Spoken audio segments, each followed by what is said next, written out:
zamanni kunis badeeti dhalaa wallee bakka waa nama gogodhan deeyti waa baar harka fuutuu barana baar akkatti ta'u gorte numa ajabee osoo jechuun jaartii bareedduu fatiyaa tana ta kabajaa isaa qabdu haadha ilmaansaa haadha hamsaa osoo qabu micootaniif mana geessee ifuma bechuun bar bultii isaa laaqe.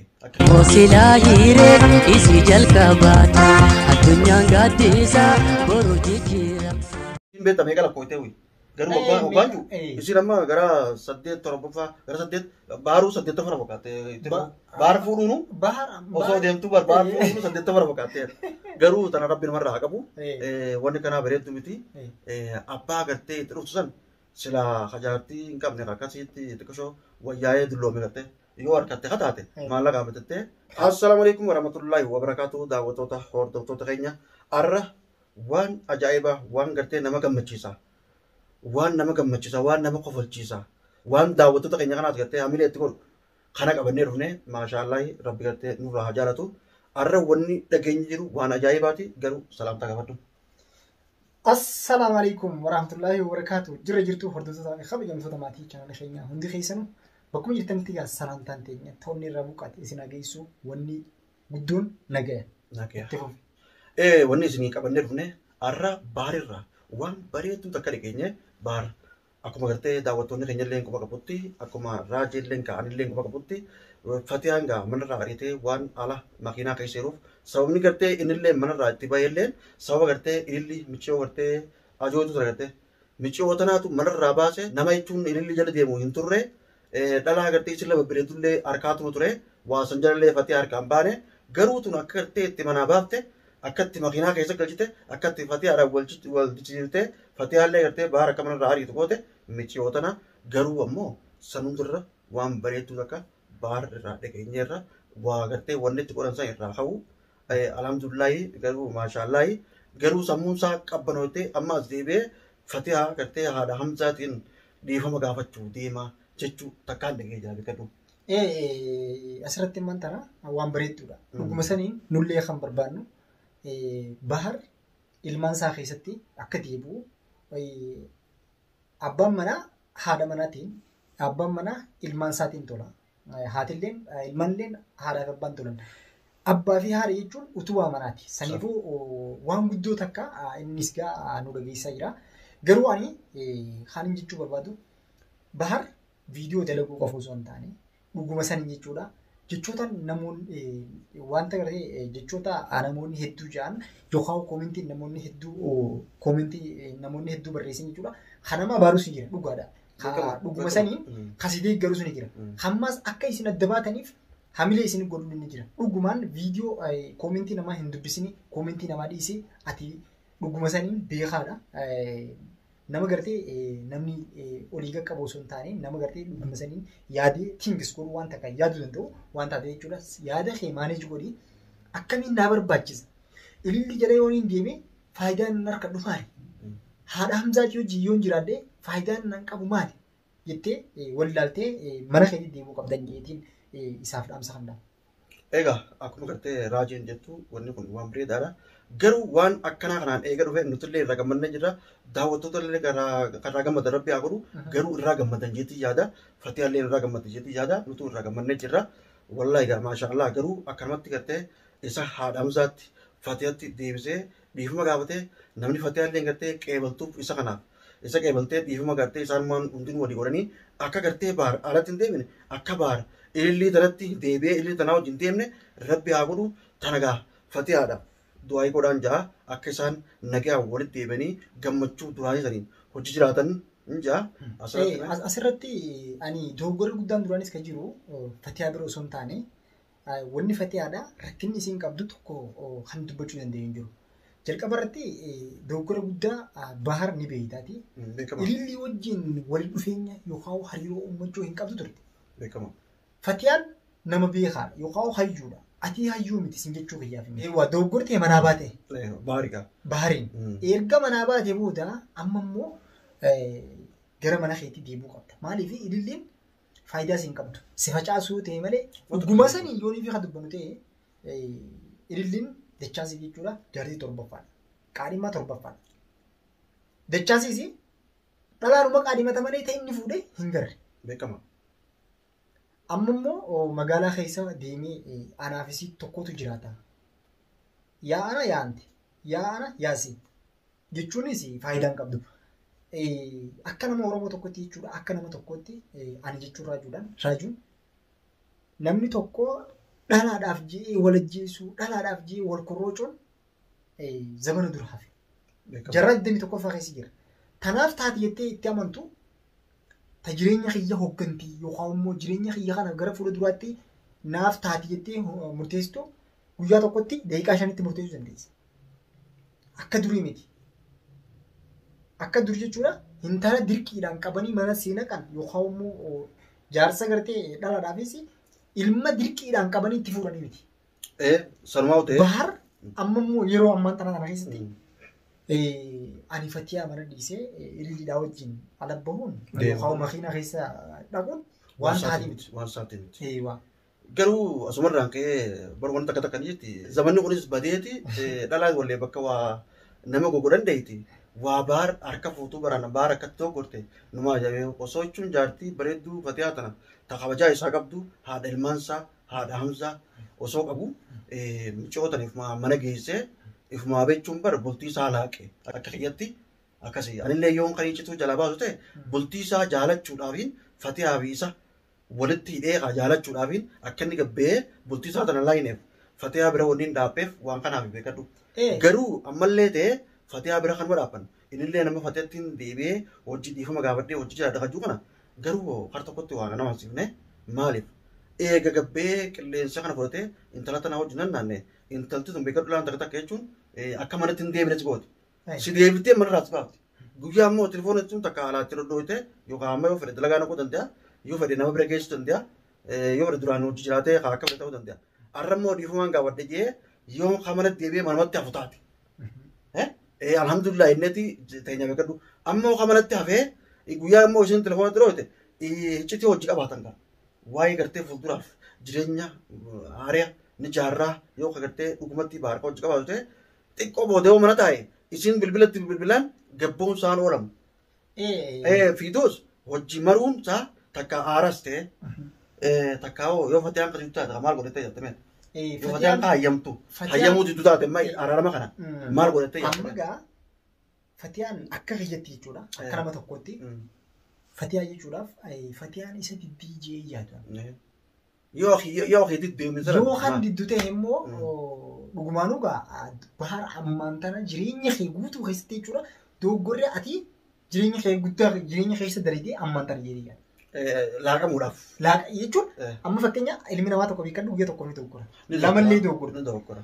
Jireenya kee keessa beekadhu dogoggoree ati guddaan dogoggortu kaniif gartee haadha manaatiif yoo ta'e dogoggora takka fudhattee lammaffaa fudhattee sadaffaa fudhachuu danda'a. Harree Fatiyaan inni itti dhaqee Fatiyaan gartee akkasii ta'e baditaatti diddee harrallee irra kutee boruus itti deebuu qabu. Itti deebuu qaba. Yoo borullee akkasii ta'e taa'illee itti deebuu qabu. Fatiyaan waan takkaa fi lamaaf sadiitti irraa muratanii miti. Hanga fudhanii yoo taate irraa muratanii miti. Kanaaf yoo gartee Fatiyaallee kaayyamuuf diddu taate inni itti deddeebi'ee nullee gartee telefoonii jalaa kaasee nuti geessinee qaba. Walitti illee isaan kan akka duraan gartee ni fayyadamnee yaadu jiru kanatti harragaa jechuun inni dhaqee walitti fayyuudhaan nuti akka kana ni fayyadamna beekadhu bareedaadha. Yoo isiin kana yemmuu taate nuti illee guusa guurannee isaan lameen kana walitti fayyisuudhaaf qophii jedhii yaada beekadhu. Waan gaariidha asirratti ani akka gartee amma gaa yaadni kuni asirra finnee wanni kanatti olii gata oofnuuf beekadhu nu dibite. Isin yoo inni akkana jee bahar yoo inni fi inni gala jee Fatiyaan diddii laata. Inni garuu isin. Yoo Fatiyaan jala diddee hoo bahar jireenyi isaa akka duraanitti bashannanee ittiin akka fedhetti gaarii jiraatee jiraatu suni ni jira laata. Yoo Fatiyaan gartee inni adda baute. Yoo adda bahee ala jiraatu ta'e bahar wanta akka jechuun bashannanuun isaatu hin jirtu. Jireenyi isaatu hin jiru itti bushaawa. Maaliif haadha Hamzaatiin adda bahuunsaa haadha Hamzaatiin haadha Hamzaarraa alatti hafuunsaa amma miidhamee jira. Aduu fi qabbana keessatti. Makiinaa keessatti akka buleen beeku makiinaan guyyaa dhoowwa. Halkan qabbanaa beekadhu.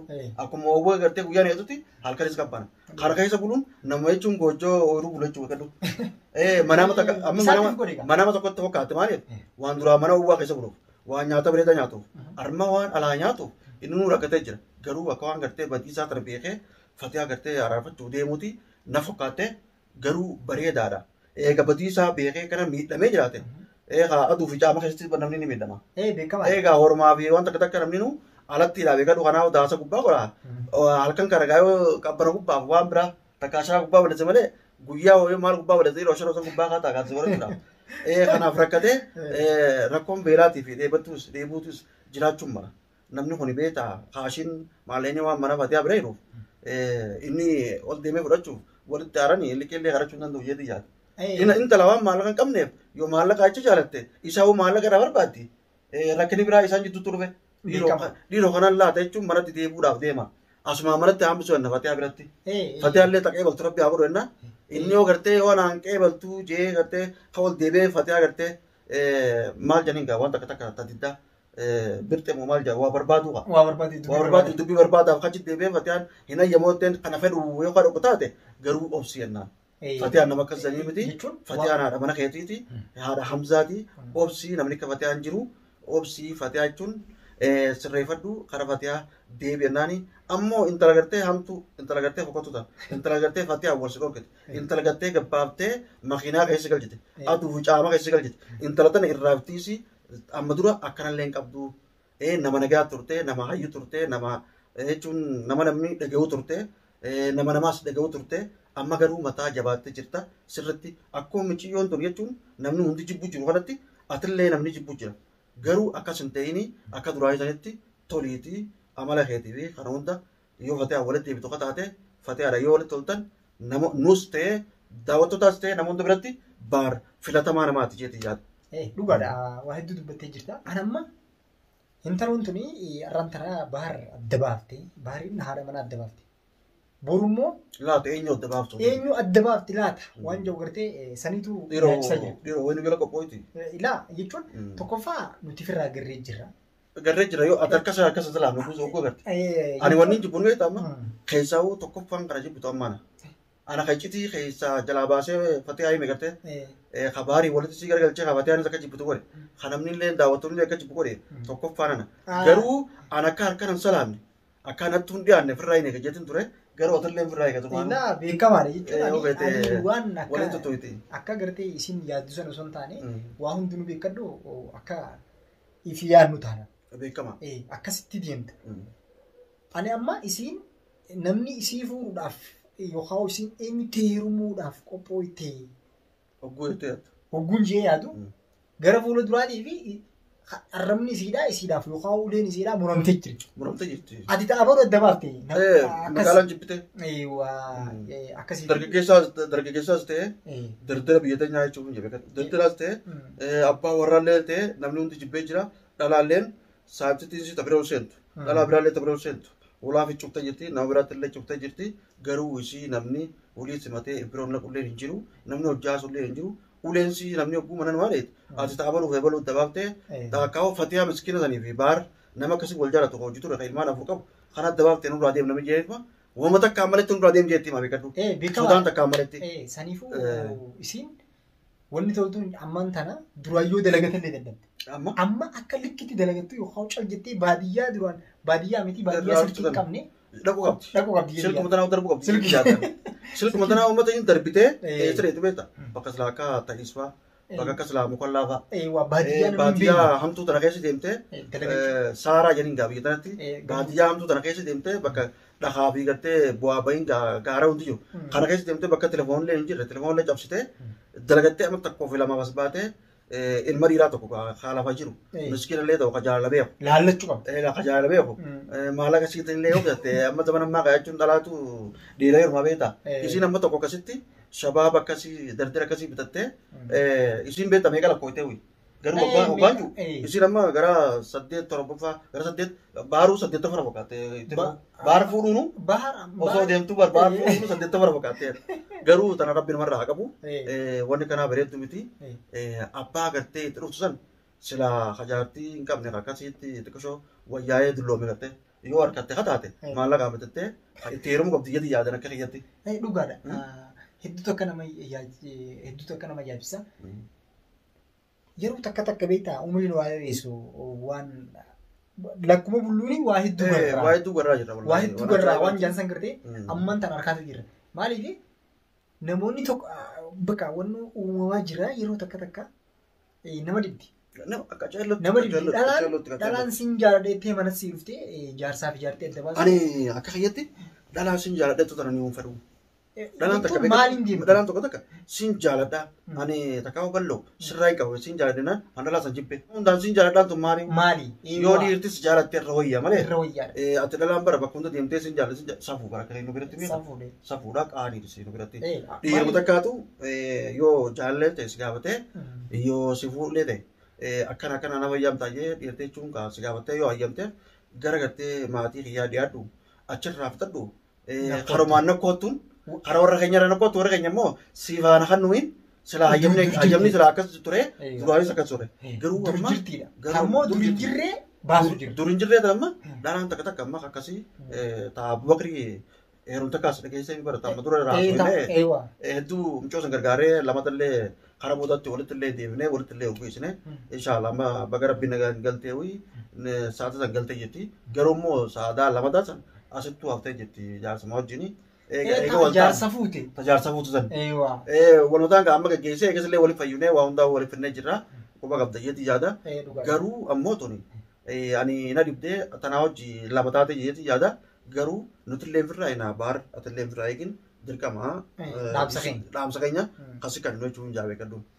Waan gaariidha saniifuu biyyi jijjiiranne malee aadaa fi safuuteen jijjiiranne dhiirtummaan nama gaafattu malee duran jirree tana baasuu dhiisaadha. Garuu dhalaan subhaanallah maali beekta rabbii gataa qabu rabbii isaa barsiisu nama jaalachuu kana isaa dhiiftee dhiirtummaan jaalattee dhiirtutu nu jaalachuu dura waa qopheettee akka dursanitti dalagattee mana jaalattee ooyiruus gattee kutaa takka adda baatee kaa cabsitee beeksitee eega tolfattee booda dhalaa gartee naamusa qabdu taa'aadha abbaan gartee baliin guddisan kabajaan guddisan dhalaa san warra isaaniitti argattee warra wal dhuwaa beekan dur warra wal dhufeeti intala tanaan si jaaladhe abbaan kee intala tanaan si jaaladhe dheeraa geessiin fuusannaan abbaan kee nafuu si taate gartee si taate naa taate taane beekadhu akkasitti namni dur fuudhuu ture beekadhu eega if danda'e jechuudha nama if danda'eetu jaartii danda'a. Nama jaartii dandeetu ilmaan danda'a bire. Amma warreen asii kun amma dhalaan siin fuudhannaan osuma waa takkaas hin qabne osuma harki isaanii qullaadha wal dhufanii waan irraa tokko san nyaatan hin qaban.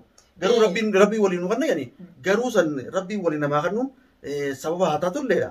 Dalagatteetuma fuudhuutu irra bareeda malee baboota gartee harka nama jala qabattu. Dhalaa siin jaaladheettu dhalaa jala deemuun bareedaa miti waan gartee dhalaan dhiireerumtu sana rabbi nurraa qabu dhiiruma dhalaa fuutu gartee. Akkasumatti jiraannu hundaa akkasuma rabbi nu haa deebisu. Akkasuma jechuu barbaadanis maaliif akkuma duran jechuudha waa hedduu dubbanne jirra arraan tana wanni dhufne jechuudha miidiyaa daassaa yookaan waan takka gartee kan dhokattetti eessatti nu jalaa mayitti eessatti nu dhokatte wanni akkanaa kun dogoggorri akkamii dhufaa jira waan jiruuf jechuudha. Asbaanii arraan tana dubbachaa jirra jechuudha. Harmaa fi baarraa kaane malee fakkaataan akkanaa hedduu jira. Harmuun daakuu akka gorsa taatu. Akka gorsa taatu. Dubartoonnis arraan tana fatiyaa irratti ifa baate malee amma duraas ni jira. Dubartiin biroo ni jirti. Ammallee tafirraa agartee wanni kana kana yaada biruutti fiti jettee mana keessaa haabaa ibaadaa gootee firraa eetu ni jetti. Warreen jaarsa qacaloo fedhan. Asumaanuu gaa rabbiin warra kanaa rabbii nama raawwachianna. Asumaanuu gaa viidiyoo teenyaa gara xumuraa waa yaa'u jiruuf. Turtaniif waan wajjin turtaniif baay'ee galatoomaadha. Akkuma jirtanitti nageenyi isiniif haa baay'atu. Wanni jennu isin jirtu salaamullaa alaikum.